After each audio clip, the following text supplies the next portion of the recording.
Hi everyone, welcome back to the channel. Today I'm reviewing Greenland 2, Migration. Complete side point, but can we stop using colons in titles for sequels? They really should have just called this movie Greenland 2, but that's a whole discussion for another time.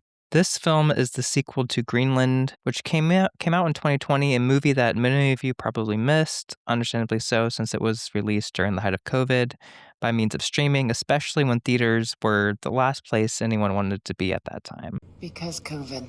Despite that, the original was a surprisingly enjoyable experience. It wasn't groundbreaking and it didn't reinvent the post apocalyptic disaster genre, but it knew exactly what it was an end of the world, get from point A to point B survival story, and it did that well. So the real question is, does the sequel live up to the original? Well, let's find out.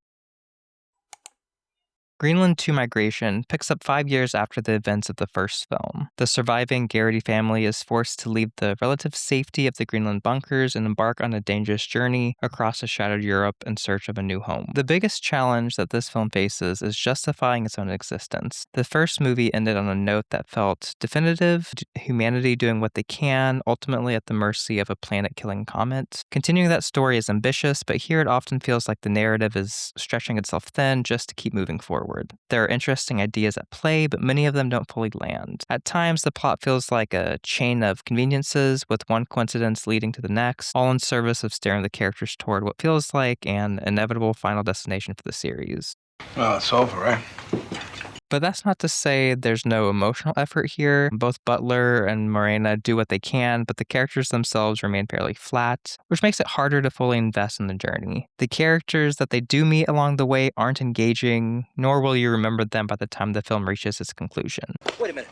Who are you?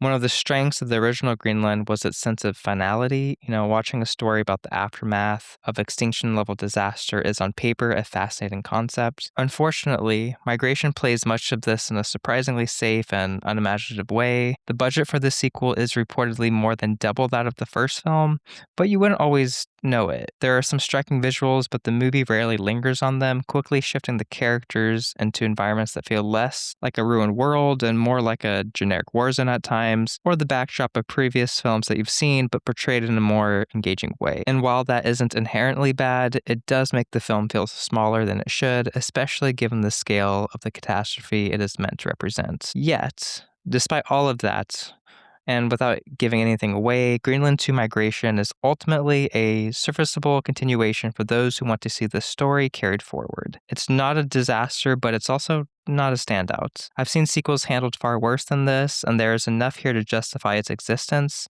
even if it never quite reaches the emotional or thematic impact of its own ambitions. It's not the best. That said, this is a very much a wait for streaming kind of film. Like its predecessor, it doesn't demand the big screen experience, and its strengths lie more in those moviegoers who just want a story driven by fleeting spectacles in the form of many coincidences, rather than a story driven by characters. If you enjoyed the first movie and are curious where these characters end up, this will scratch that itch, but it's not as essential viewing, and it's unlikely to leave a lasting impression once the credits roll.